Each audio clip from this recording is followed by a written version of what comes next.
Let's talk about a totally different way to handle the chaos of life. We're often told to add more, to do more, to be more.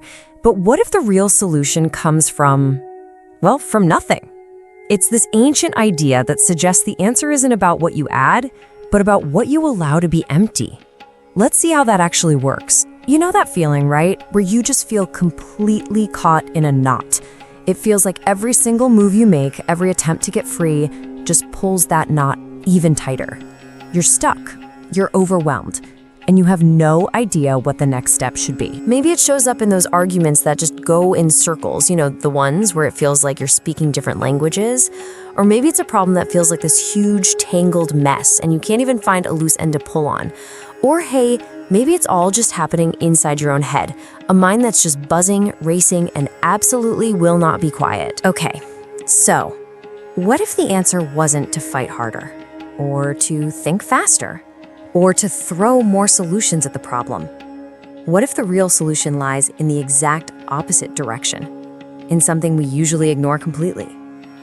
Emptiness. Check this out. An ancient text gives us this really profound insight. It basically says that the greatest source of potential is like an empty container. Yeah, it looks like nothing, but you can use it forever and it never runs out. It sounds like a riddle, I know, but it holds a super practical key for us. And here's the big idea. Emptiness isn't nothingness, it's potential. Think about a cup. What makes a cup useful? It's not the clay or the ceramic, it's the empty space inside, the part that holds your coffee. Or think about music.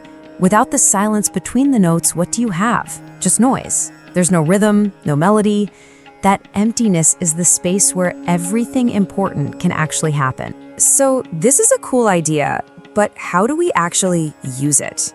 Well, we can break it down into 4 simple, practical actions.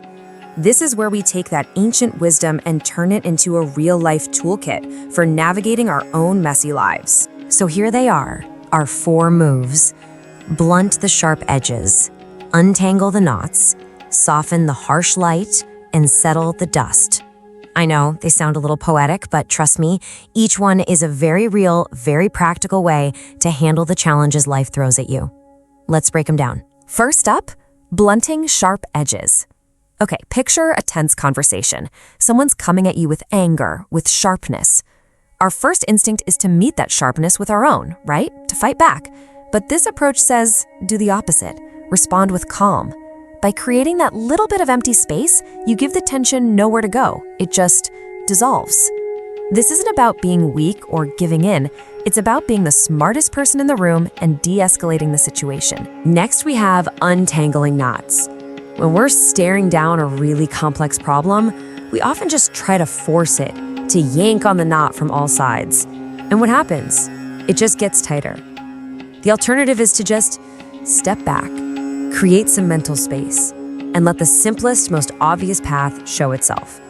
This is all about finding clarity instead of just adding more confusion to the pile. Our third action is softening harsh light. This one's about how we use our own intelligence or our own rightness. It's tempting to blast someone with a brilliant idea or a hard truth like a giant spotlight. But that just blinds people. It makes them defensive.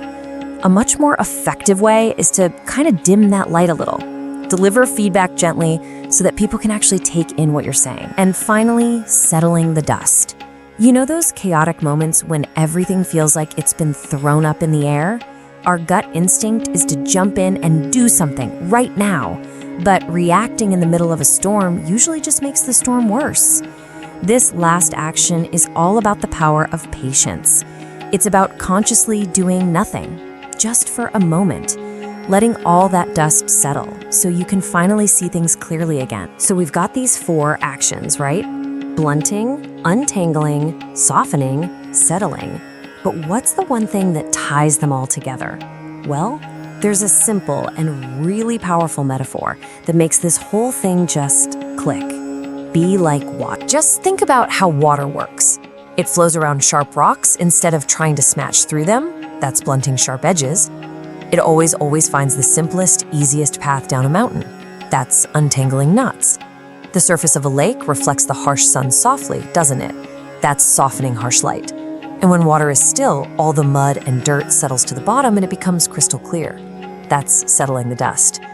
Water is gentle, but it can carve the Grand Canyon. It's the perfect example of this adaptable, quiet strength. So you see, this isn't just a list of clever tricks.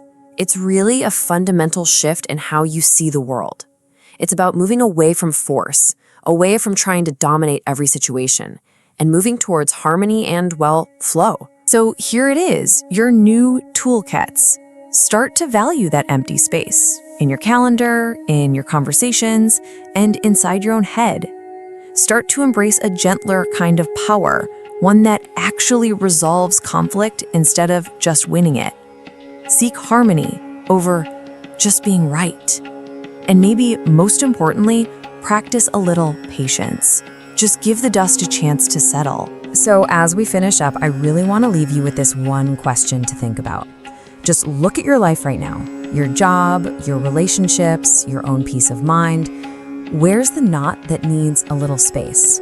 Where's the conflict that needs a bit of calm? Where's the chaos that just needs time? Where in your life could a little more emptiness create a whole lot more harmony for you?